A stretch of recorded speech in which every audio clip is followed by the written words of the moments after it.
Hey everyone, welcome to meeting 7 of Adapted Toys for Children. We just have our guest speaker coming in now, and we have Dr. Rand joining us today as well.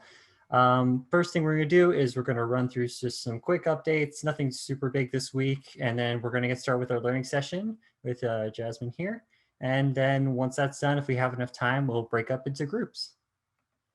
So just our main update for the week, we heard back from the mother in Pennsylvania, the one that we were writing the instructions with the beep bell for last semester. She's still interested in receiving them for her child, and so that all that needs to be done is formalizing the instructions, getting those formatted, and updating a couple steps. But yeah, it's more or less ready to go. So I told her we'll have them to her by this week, and we'll see what she thinks of them. But yeah, that's pretty much the only big update for this week. Jasmine, are you good to go?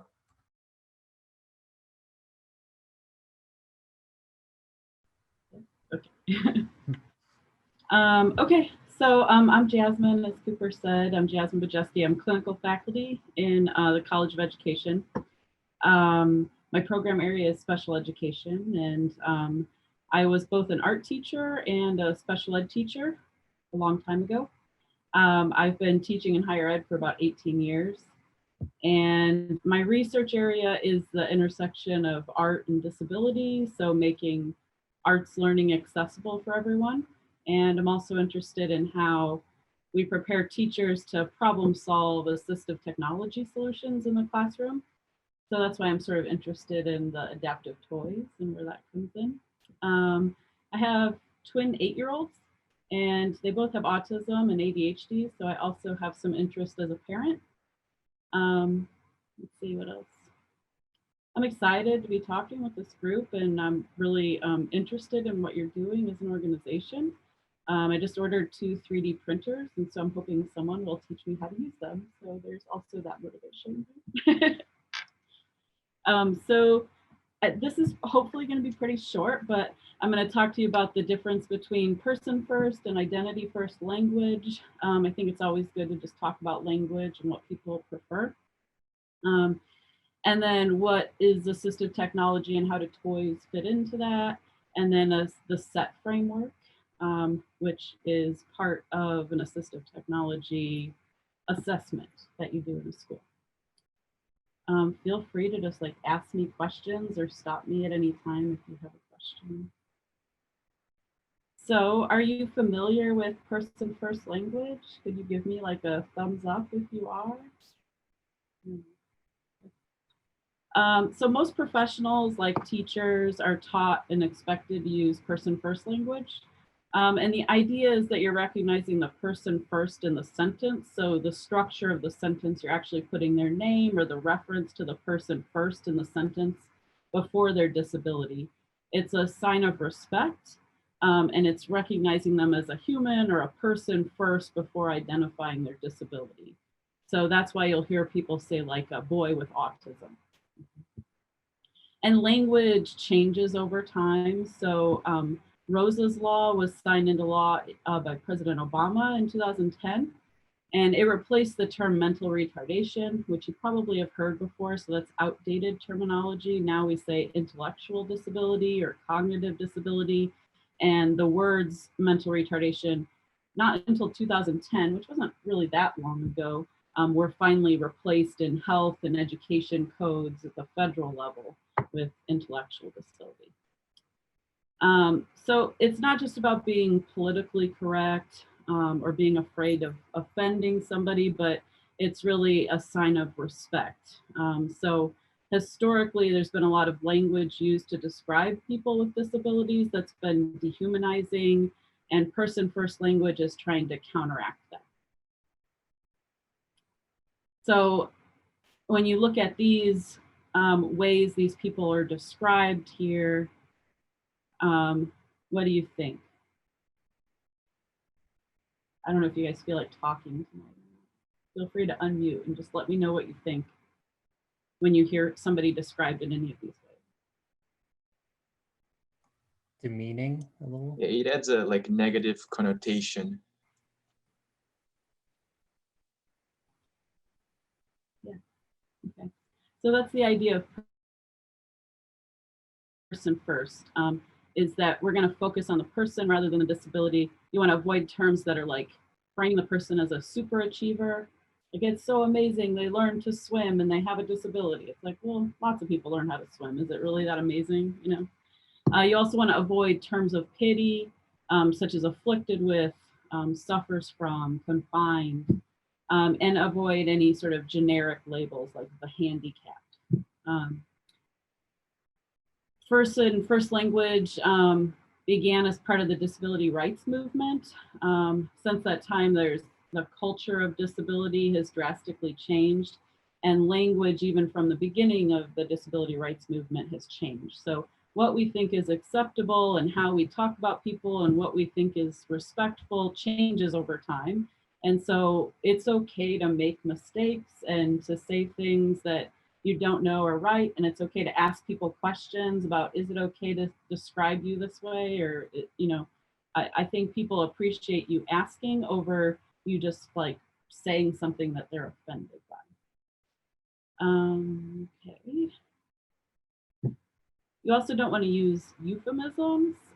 So the term special needs is a little bit problematic, but some parents and teachers like to use it, especially if they have young children or children in elementary school. They tend to use the term special needs. I think that they think it sounds maybe less harsh, but typically people just use the term like people with disabilities. And let's see. The term special needs actually comes from the UK because their law was educational special needs as opposed to special education. And so that's sort of like where that term came from, but it can be a euphemism. So you try to avoid those. The best label to give anybody is just their name. So if you don't have to refer to somebody's disability or make a note of it, then you just don't, right? I wouldn't use labels to describe myself unless it was really important to the conversation, or use labels to describe anybody else. So if you want to say that somebody has a disability, but you don't know what it is and you can't ask them about it, you can just say they have a disability.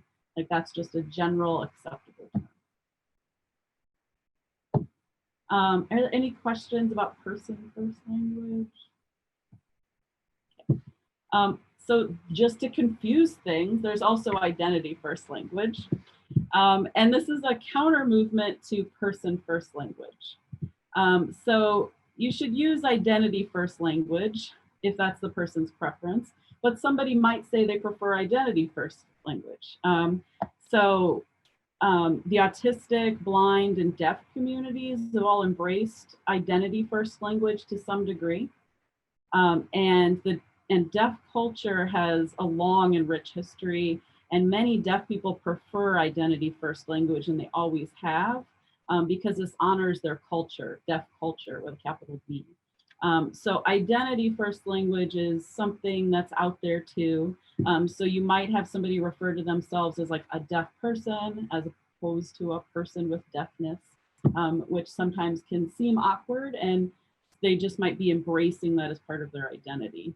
Person first language came mostly out of advocates and people with intellectual disabilities who were largely segregated from everyone else in the community, and they felt like they really needed to take control of how people talked about them.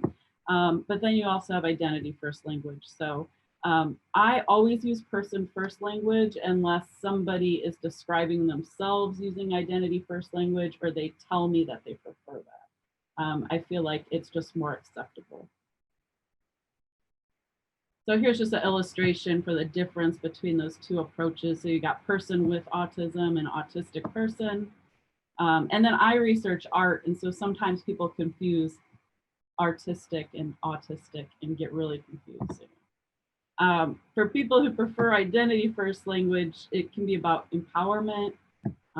Their disability, they think it's nothing to be ashamed of. It's an important part of who they are. And so they're just going to put it first. It's always going to be a part of who they are. So just respect people's actual language preferences, just as you would with any other identifier. Okay, so how much do you guys know about assistive technology and how what you're doing is part of AT?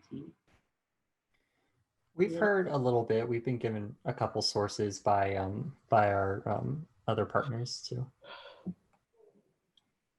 So assistive technology, or AT, is a broad term, and it includes any piece of equipment that can be used to help a person like perform an activity or do the activity better or faster or more efficient, or they couldn't do that activity without that device. So it's a really broad category, and AT devices can be commercially available devices, they can be adapted devices, or they could be DIY solutions. So for example, I have lots of like a model magic that I put on markers for different grips. And so that's like a DIY solution. Or if I have a child who can't use their hands and they want to paint, we can put a paintbrush in their mouth, or we can put it on their head with some tape. It's really low tech, but it might work for a little bit, right? So there's some DIY solutions. So adaptive toys is one that's been altered. So that's like an adapted device, right? And you're adapting it in a way that's making it easier for the kid to play with it, right? Or to use it or to access it.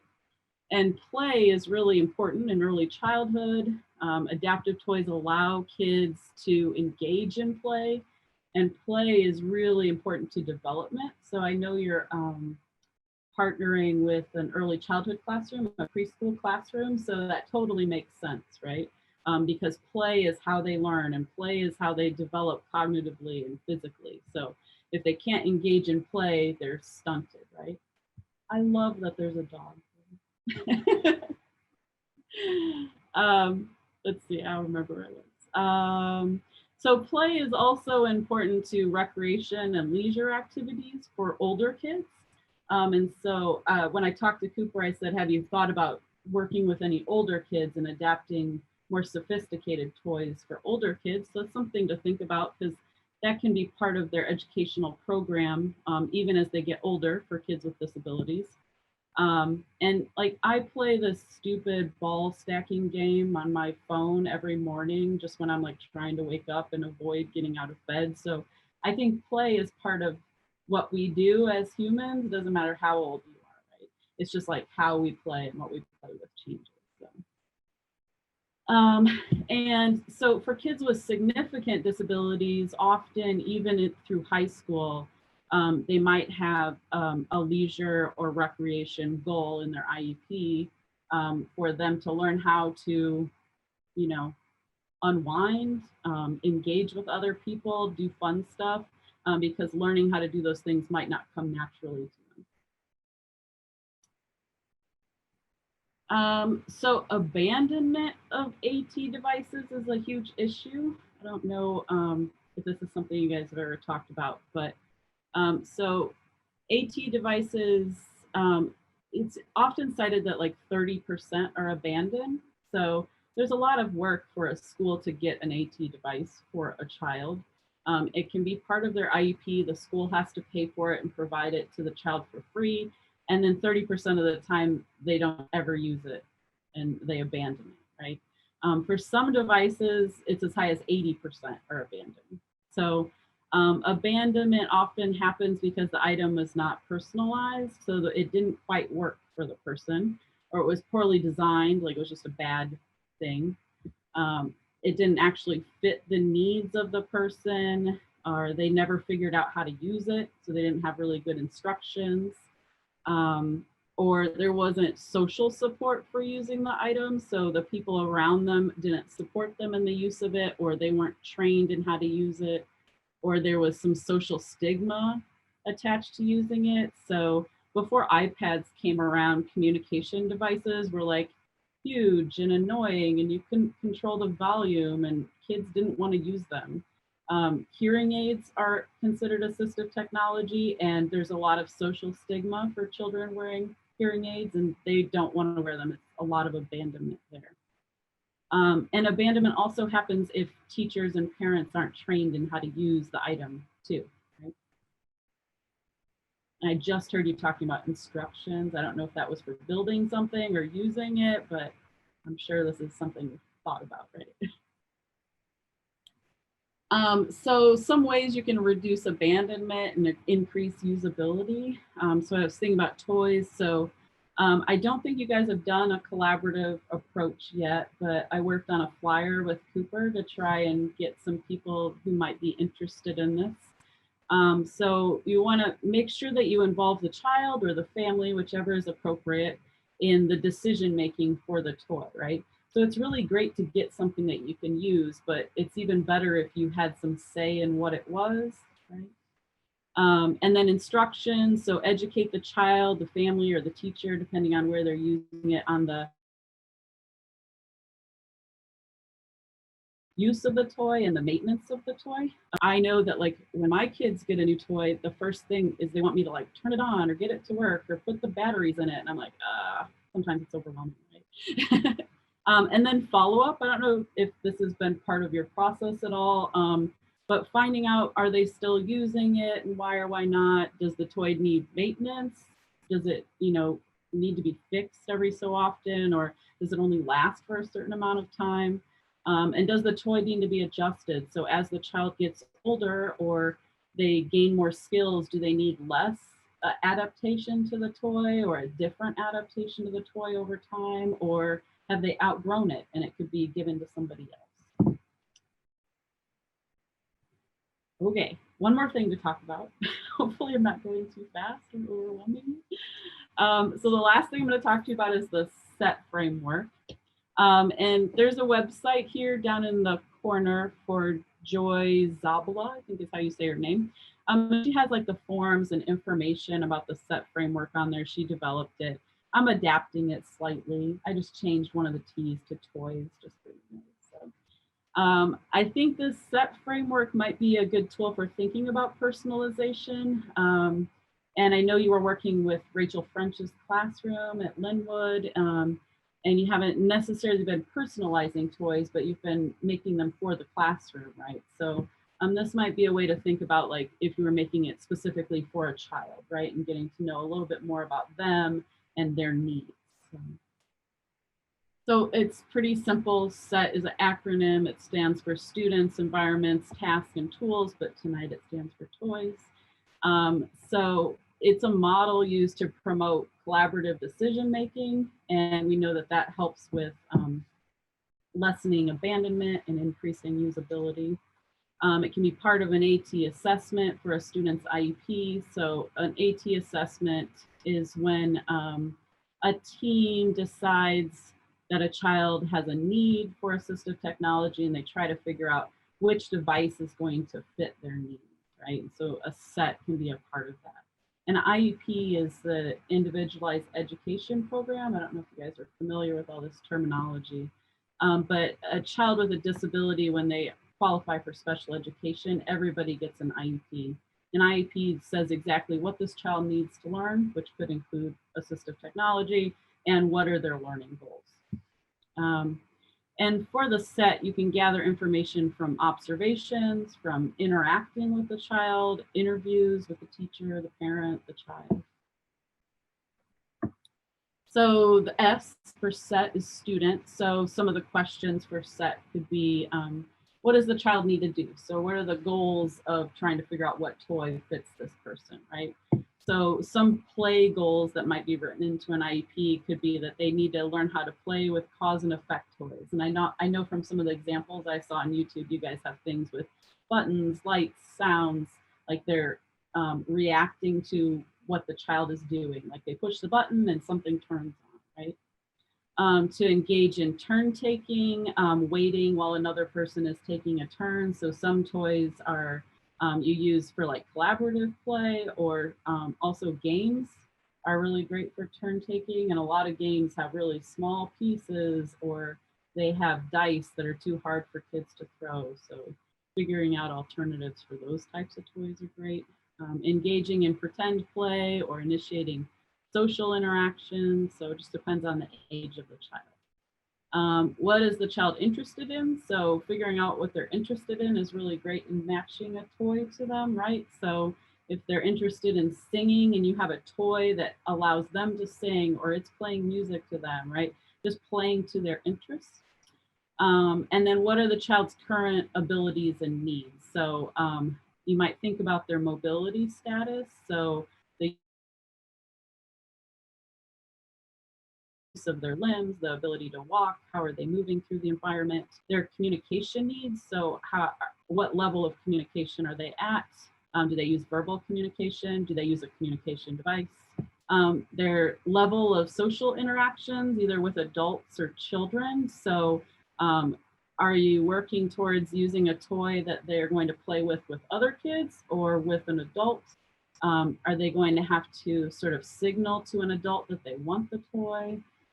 So thinking about how they can interact with other people, what level they're at.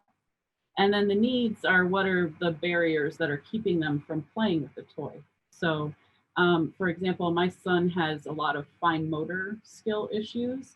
And so anything that requires him to pick up something really small or push a very small button is really frustrating, and he avoids it at all costs. So that's a huge barrier for him if something is too small. All right, so E stands for environment. So this is sort of figuring out the environment where they're going to play, right? So is the physical arrangement of the place where they will play. So is it at school, is it at home, and what's it like, right? Are they gonna play with this toy on the playground and there's mulch? Does that work for the toy? The classroom has carpeting, like just describing the environment where they're going to play. Or maybe they are in a crowded home and they're going to play mostly on the bed. And so does that work for this toy or not? What materials and equipment are available? What supports are available, both for the child and for the adults? So for example, a lot of kids with significant disabilities have paraprofessionals in the classroom. And this is like a classroom aid. And so they might have somebody working with them one-on-one. And so that would be a support for using the toy. Or they might have iPads in the classrooms, and an iPad can be used as a switch as opposed to like a big button. So that might be a good resource that you can incorporate into a toy. Or maybe they already use a big button to signal needs, and so that you know that they know how to use that. And so if you incorporate one into a toy, then that would be a simple skill for them to learn. What is the expected level of independence for the child? So how independent are they in playing already? So for some kids, the lowest level of independence is going to be hand over hand engagement, meaning that an adult is going to actually move their hands and have them do the actions of play. So if it's pushing a button to engage a toy and make it turn on and make the music go, the adult would actually be moving their hand and pushing the button. So that's the lowest level of engagement. And it could vary, right? Every child's going to be different, and they're going to mature and they're going to develop over time. So how they engage could change. Often teachers model how to play with a toy. So the teacher does it, and then they sort of prompt the child, now do what I did, like mimic what I did. So that might be their level of independence.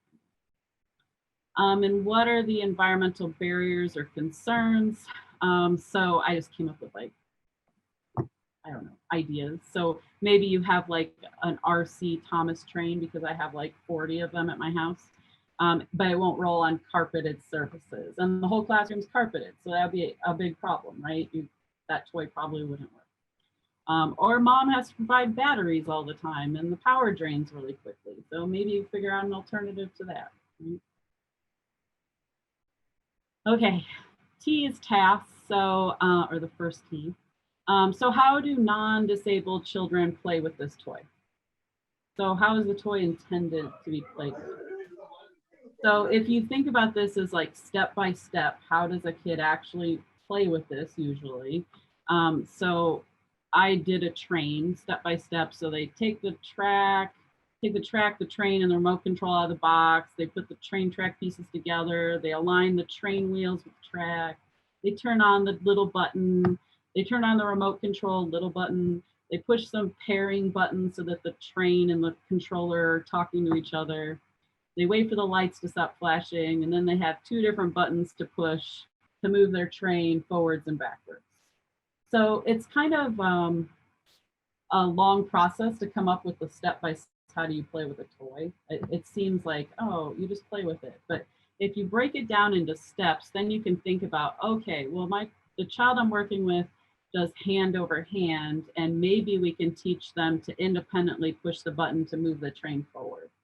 And so then the teacher could think about, okay, well, then maybe if the adult is pairing the remote, maybe we can get the child to turn on the train, right? So we want the child to engage and play in as normal of a way as possible, or as close to the peers as possible. And so if you break down all of these steps, and if there are any barriers that you can eliminate so that they can do more steps, it's not just that they're making the train go back and forth, but maybe you've changed the button that turns the train on so that now they also can turn the train on, and they're starting to become more independent with their play. So that's the purpose of like breaking down that task into steps. So then you're thinking about those last two questions there, like what steps can they do independently? And if it's really just the last one of pushing the button to go forward or backward, maybe there's some other adaptations you can do to the toy to think about how they could be more independent. All right. And the last T is toys. So then you think about, brainstorm which toys are going to match this child's needs. So you thought about the actual child, you thought about the steps of the toy, you thought about the environment, their needs, the adults around them. And then you compare and contrast toy options. And so you consider the toy's features, you're considering training for the toy. Does this toy require training for adults around them or for the child? The child's needs, like will the toy actually meet their needs? Will they be able to do what we want them to do? And then how much does it cost? And then you recommend a toy and you try it out. So that's the SETT framework. How closely does it sort of match up with what you guys are already doing? I'm just sort of curious. Or is it different? It's not entirely what we're doing, since it's what we want to do, honestly. Once we get more interaction with the teacher, or with Rachel at Linwood, we'll be able to go in and visit, do field trips, and see which kids are there, what their interests are. Like, that's ideal. Unfortunately, due to us still being a new club and the pandemic, we haven't been able to get that personalization, but it's something we're trying to work around with individual families. But currently, it's mostly just taking a toy that we get for your donations and figure out like how might this, like, we're aware of what types of disabilities are at the school, so we more so focus on that and like certain physical impairments and how it can be best suited to those. Yeah, so far we've been like generalizing the adaptations we've done, not really targeting any specific disability or a specific person. But we would definitely like to do more customized toy adaptations. It's just a matter of getting in contact with the parents and teachers and establishing that bridge between us. Well, cool. That means I talked to you guys about this at the right time when you start thinking about it. Exactly. Really appreciated you explaining the SETT framework, because feels like if we are able to take these next steps, we would definitely be following this framework you just outlined. It's a really detailed step-by-step sort of a process, right? It's really liked it. It's pretty simple though, so I think it's not too overwhelming. Like, I think I can gather this amount of information, right? Yeah. Yeah, it's mostly information that we've never really just paid attention to. Like, if we investigated a little more, we would like know all of that. But it's great to have it outlined so we can just follow a set framework.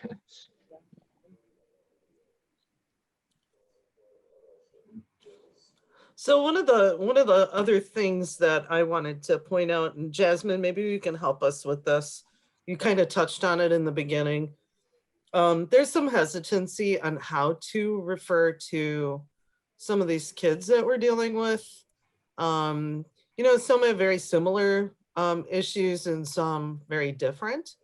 The other thing I'm looking at is down the road, I'm hoping to recruit a couple of the students to learn how to write papers. And they can do some of their, document some of what they're actually doing and publish. But how would you recommend they refer to the different children in a publication? Because obviously we don't want to use names, and maybe even not made up names because someone might take it the wrong way. So kind of go from there. So I know all the kids in Rachel's classroom have significant support needs. And so like describing their level of support as opposed to their actual disability is a way to sort of generally are all children who I'm pretty sure will be on a life skills track, meaning that the expectations for them are less. So we usually would describe that as intensive support needs. Especially in early childhood, a lot of kids don't even have formal diagnoses yet. And so they might even just be under the category of developmental delay, which is really generic. And that just means we know something's going on. They're not hitting their milestones, basically, right, for development. And so that doesn't really describe the level of support that they have and the intensity of their disabilities. So I guess that would be a good place to start. I think that if the parents are okay with sharing information, like describing what their actual disabilities are, would be helpful too. Does that help? Yeah, definitely. I had to turn my mic off. My dog keeps barking, so they've been fighting over bones today. I had a question. So currently right now, what I was thinking of doing to perhaps bridge this gap between us and the students is to sort of take a new course with Rachel based on what we learned today, and try to find maybe sort of single out kids in her classroom and figure out and where she can do kind of the evaluations and give us the information we need, as much as the parents and child are willing to give, of course. But do you have like, do you know like maybe any specific questions we should be asking, or does it all just kind of fall into somewhere in the SETT framework? So honestly, I would find out who the assistive technology specialist is for that school. Are you guys working with that person? No, not yet. So they'll have an AT specialist who probably already knows all of that SETT information already. And they'll also know, they'll be the best collaborator for you. So Rachel's like the classroom teacher and she'll implement any AT, but the AT specialist is the person who gets assistive technology for kids and make sure that it's working for them and finds out what their family's needs are. So you could talk to Rachel and find out who that person is, and that person would be really great at helping you to identify a child who could really benefit from something. I don't know if you're interested in just creating toys for the classroom, or I think you also had an interest in like low income parents and maybe giving gifts to them, right? So yeah, that I would definitely find out who that person is. Rachel also, I'm sure, can give you most of the information. But when you're talking about like kids who use communication devices or have other assistive technology already going on, and you want to maybe interface with it for your toy, the AT specialist is going to be that person. So you might have kids, I don't know if she has anybody that's using like an iPad or a Tobii Dynavox to communicate. But sometimes you can, depending on what the toy is, you can, make those two things work together. right. Yeah, thank you. You like potentially just saved us a lot of time. Yeah, I never even thought that the school had an AT specialist. So it's a great thing. flyer to Jess Shockey, and she's an AT specialist for glass, but I don't know if she's assigned to that school. If you have trouble figuring out who it is, I can help. Thank you very much. Thank you. Another question that I had was, you mentioned abandonment being sort of an issue with adapted toys. I was wondering if you'd seen any sort of adaptations that seem to cause abandonment to happen more often.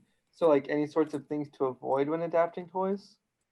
That's a great question. So abandonment is an issue for all assistive technology, which toys fit into that.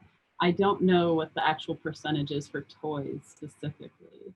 I can only hope that everybody loves toys and they're not abandoning them. But I think that, you know, if it just doesn't work for you, or you can't figure it out, or, you know, your teacher doesn't know how to update it, or things like that is what I'm imagining would be reasons to abandon your toy. Okay, that makes sense. Thank you.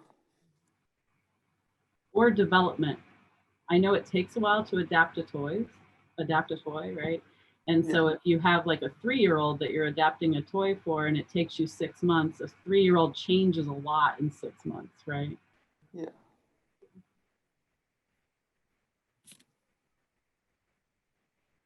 All right, cool. Any other questions?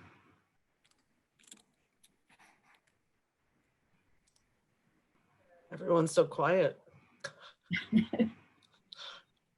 Must be the weather.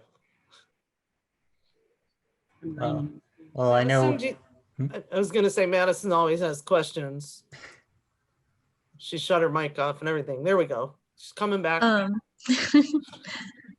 Of like the adapted toys or just things you've seen, what is like your absolute favorite, or you think is the most innovative or just very fascinating to you? Like just something along those lines. You know, the adapted like musical instruments are always cool. I don't know if you've seen like the bananas where you can play music on a banana. So that's just my personal preference. I've not seen the banana, but I feel like we've heard from other people that musical things are highly liked by children and like those who work with them. Mm-hmm. And I think like being able to make music is another form of expression. And for a lot of kids who like don't have a verbal ability or they have trouble communicating, like being able to express themselves another way, I think is really interesting. Yeah, I know we have a lot of students in this club or members in this club, or at least expressed interest in this club at one point, who came to us for greater involvement with the children themselves. And some of them were education majors. Some of them had absolutely no interest in the toys themselves. They just wanted to kind of explore this community and sort of how to go about interacting with them and making the world better for them. So I know this presentation, for those who even just couldn't show up today, since it's being recorded, hopefully future members who eventually are able to join can look back on this and see what kind of work you do and what information we can provide, like take in for our process. So I think this is really amazing. Thank you so much for this. I enjoyed it. Thank you. I'm not going to stay because I'm just super hungry. So, but it was really nice seeing everybody. All right. Thanks. Thank you so much. Thank you. Thank you. Thank you so much, Jasmine. That was a really good help. Thank you.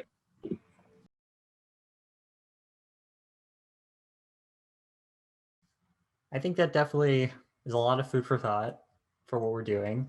Hope everyone got something from that.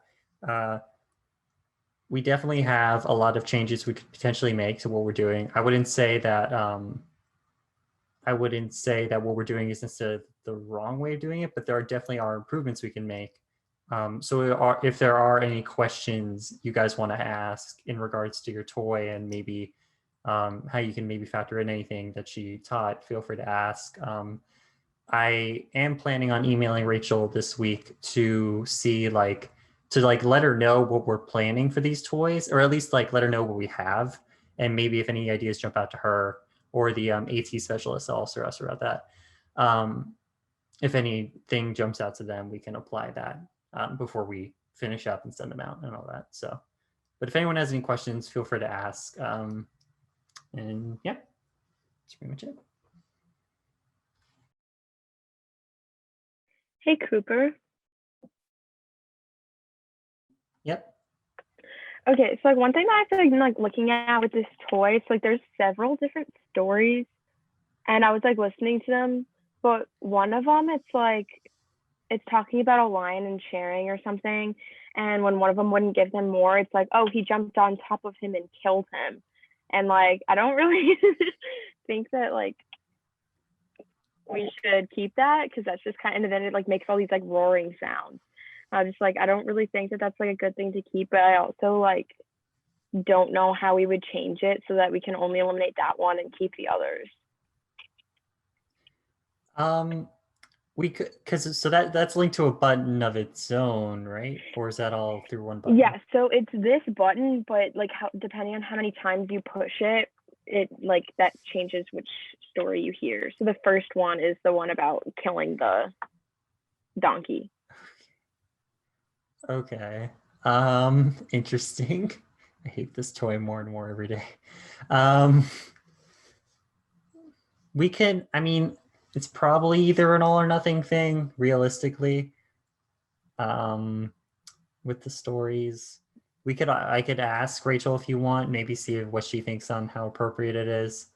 I imagine on the face of it, it's not, but if she thinks it's okay in terms of having that, but also getting like however many other stories, it might be like a net positive. So I can ask her if you want.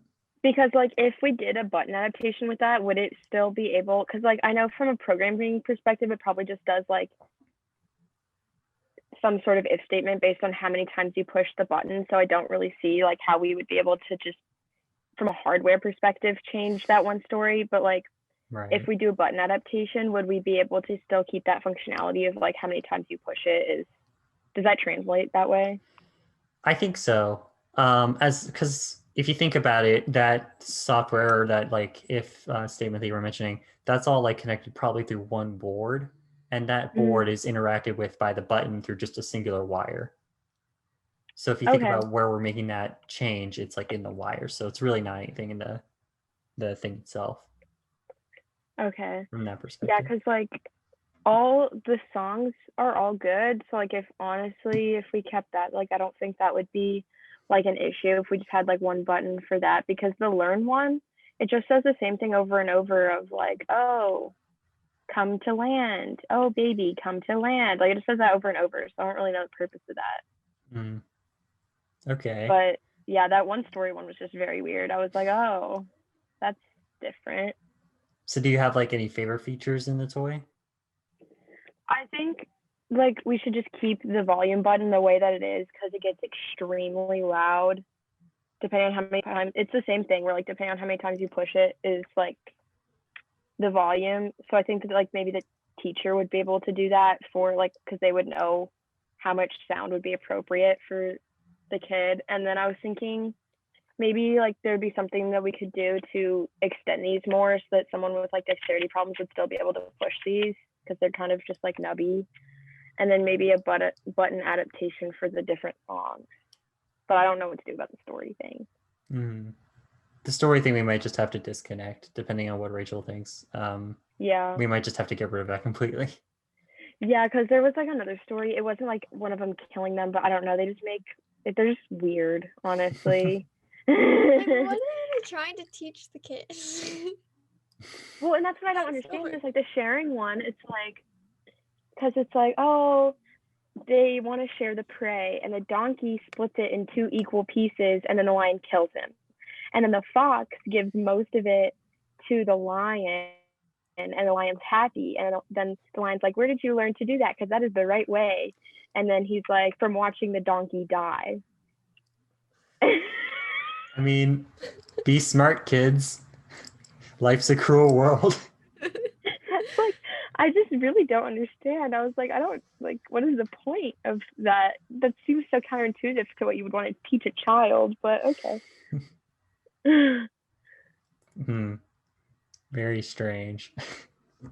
Yeah, because so it's like, yeah, so that's like my thoughts on that. And then like this heart is like a button as well. but all it really does is it just like makes a heart beating noise for like 3 minutes. And Okay. so, yeah, but these are just like a mechanical thing. So it has nothing to do with like a button, because all it does is like make the eyes move like this.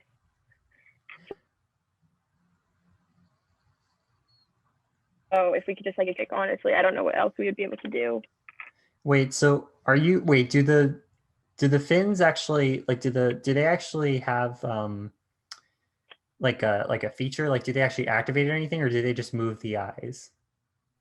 So they like light up, which made me think that they were doing something. And I was messing with it for a long time because I was just so confused as to what was happening, if stuff was random or if it was actually from the fins. Because if I didn't touch them, sometimes it would make different noises.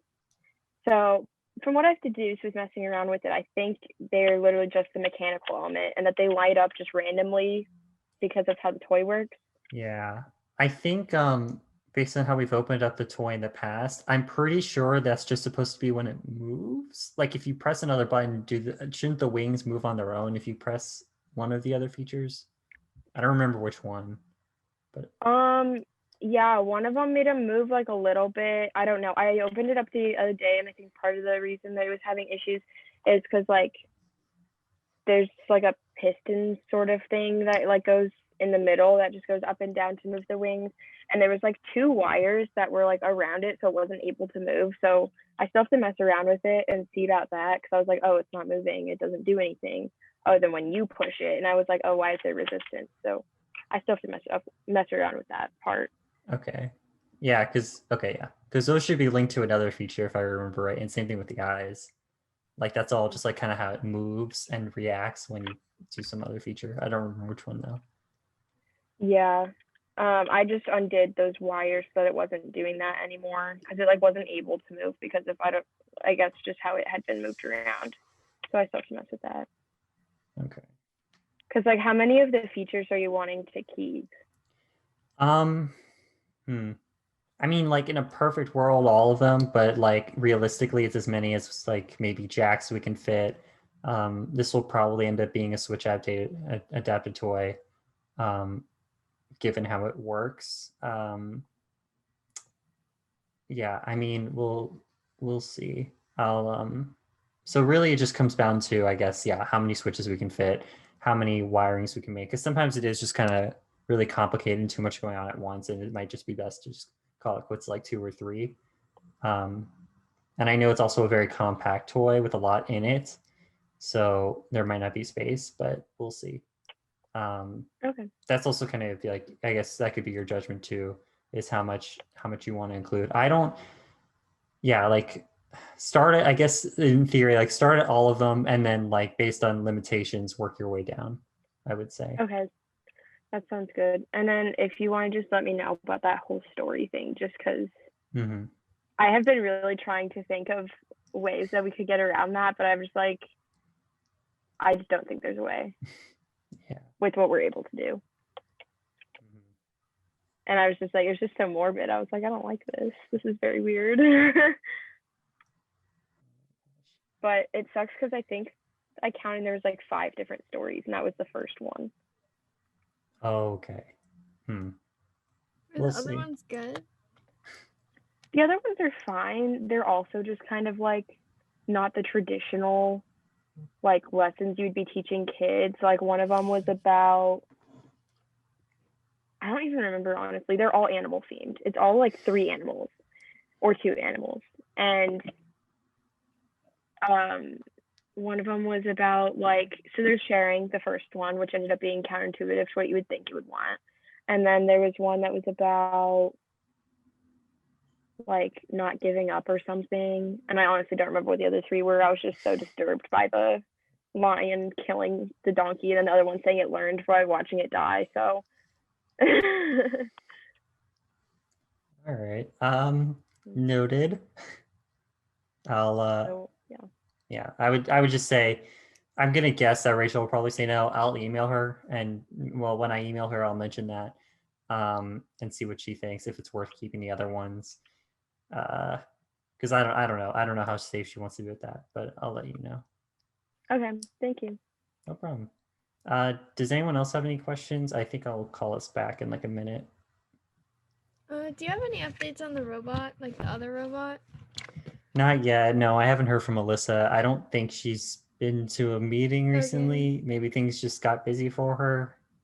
Okay. Yeah. I haven't gotten it. Yeah, I wouldn't. About the same. Yeah, I think she's in. She might be even more of a new member than you. So I don't know if we can count on that.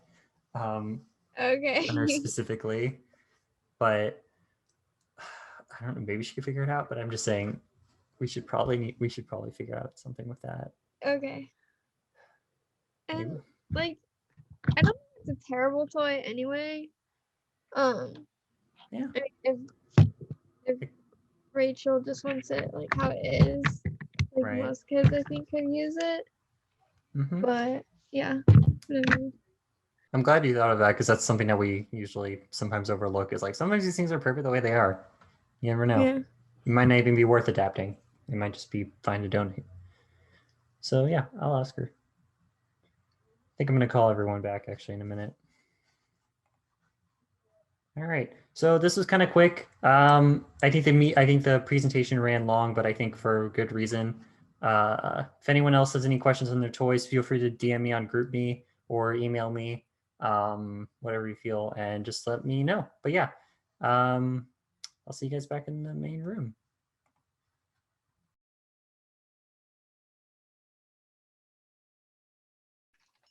All right. The recording started. Everyone's joined, I think. Great. So how's everyone doing? Tired. Good. How about you? Stress-free, everyone? Is this stress-free in the stress-free week or just more stress? Even more stress in the stress-free week? Being tired. Okay, yeah, I feel that. It was And definitely a fun time walking through the storm. Very fun time. yeah, for sure. So John, you said you had some big updates for us.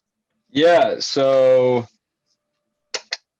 it basically will press anywhere now with like barely any resistance. Oh, that's And so cool.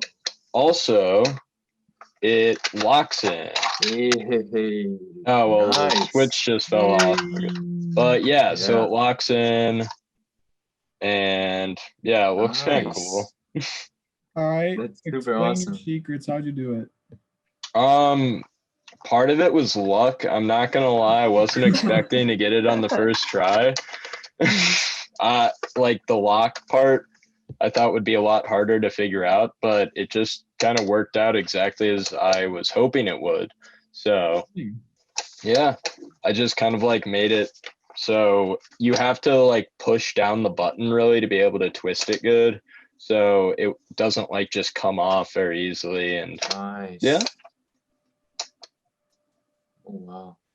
But yeah, I actually even with weights figured out how much it takes to push the button at the corner and then at the center. And it's like 1/10 of a pound pretty much. Yeah, that should be super Awesome. fine. Yeah. Nice. It's like Nice. completely different than the first iteration. Oh yeah. Long shot.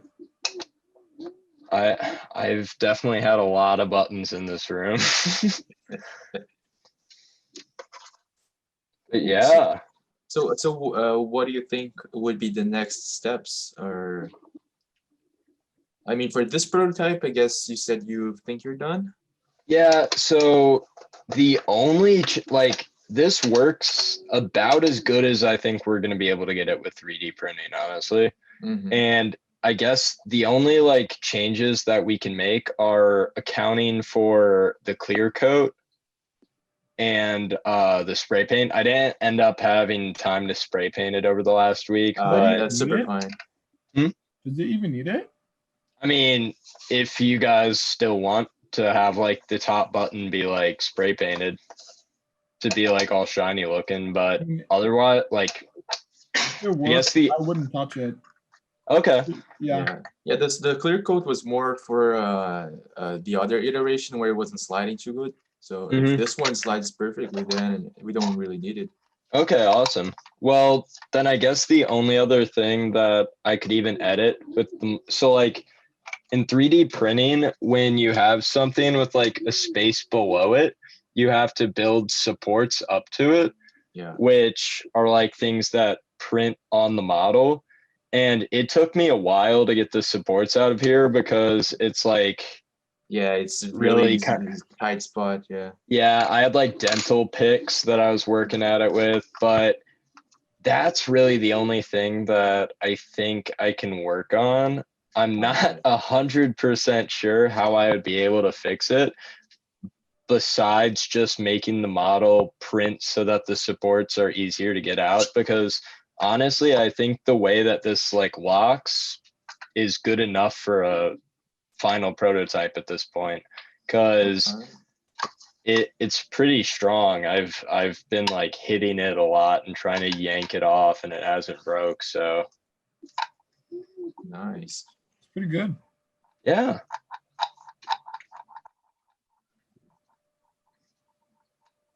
Yeah, I guess the next step is printing one that we can do the wiring for, I'd say. Yeah. What is the I'd say that even in this prototype, maybe if you just drill a hole through the sidewall, we can Mhm. just pass the cable through to test it out. Okay. I'm not gonna lie, again, I forgot to print this one with the hole in it. No big deal. Because I have like so many different files and button, and I think I used the wrong one again. But Now we'll find a way to make this one work, just so we can test it out at least. mhm. And then if it does work, then you can do a version with a hole, I guess. what is Perfect. the print time? For the whole thing, 8 hours. Oh, Yeah, I mean like for each individual part, but honestly, I can probably get it down through like editing the like printer stuff down to like I'd say if you 5, if 4. you reduce your infill, I think you'll be fine. Yeah. Just a little bit. Okay. And something. Oh, sorry. Go ahead. oh no, you go. You go. I was just thinking that if you maybe don't print that outer rim in the base, it just might be a bit easier to get the structures out. I forgot the exact name, the supports out. Mhm. Just a small idea. I don't know. Okay. I see what you mean. Because I don't think that exposing that outer rim is a big problem. Like even though in the original button there's a rim, I don't think we need to have that. Mhm. Okay. Yeah, that would save a lot of time. You're right. Mhm. Yeah. So you were gonna say something before I interrupted you. Oh, so I saw what Cooper had said in the group me about like looking forward to testing and how to do all that, and especially like where we're gonna print them. And I think I got figured out where we could print them, because like the guy that I personally work with has like a big print farm of like 18 printers that he definitely would be cool with us using. Oh wow. And yeah, that, and then also I guess for testing, the only thing we could really do is like wire up a little button presser and just let it go until the button fails. Oh, If I see. Yeah. yeah, I have like an idea of what we could do. I would just need a motor, which I think I have one back at home that I could probably get in the next few weeks. But if you guys have any ideas for how you like what things you think we should test on the button, or like If you have access to a Lego Mindstorm, just what? do you know what a Lego Mindstorm is? I do not. The like robotics kit Yeah. for Lego. Oh, those thingies. Out Yeah. of like one of those, you can like quickly program a program just to like with the cam, Mm-hmm. just have it like complete, just like loop, Or you can even like probably make it out of connects. So Okay. yeah. Yeah, I gotta double check this, but I know we do have like a microcontroller kit in our supplies, and I don't know if it has a motor in the kit, but if it does, we could use that. It should be simple enough to program that. We would just need maybe, oh yeah, we would need some like cogs and stuff. But Yeah, but you I can don't. 3D print that. Yeah. That's true. Like I could, so I have like a tattoo gun design that I've used where like you put something on the motor and it causes like a plunger to go up and down. Yeah, that's what I was And thinking. yeah, like we could definitely just reuse that if we have to. Yeah. So the only thing I'm thinking is that would kind of just like test the micro switch, not exactly the button. So I don't know how we could test like the durability of the shell itself. Run a car over it and see if it survives. Yeah, I don't think it will. I mean, I guess we can just like hit it really hard a lot of times. I mean, just use it as like bongo training. You know? Yeah, just keep punching it really hard. I mean, yeah, that might be the way. I was thinking that actually, like the proper way to test it would to finalize a prototype and just ship it out to someone and ask them to like report on how long it lasts or if they encounter any difficulties using the button, anything like that. I don't know for whom we would do that personally, but it shouldn't be that bad. I think find someone. We could just I don't know what Glass is doing right now. I don't know. I don't think they are doing like in-person classes. Not sure at least. But we could also just hand the button to them and have the teacher test it out in the classroom. That's another idea as well. yeah. Honestly, you saying that kind of gave me like a little bit of an idea. If we wired the button up to like some simple toy and just gave it to a kindergarten, because I feel like it'll undergo the pretty similar levels of abuse from children in kindergarten from as children with special needs at class. So I mean that's also an option, or both, honestly. Like we definitely have to figure out what it takes for this thing to break before we can like really ship it out. Definitely. So let's see. When are you guys free? Could we do another in-person meeting so we can try to test the button out? Oh yes. You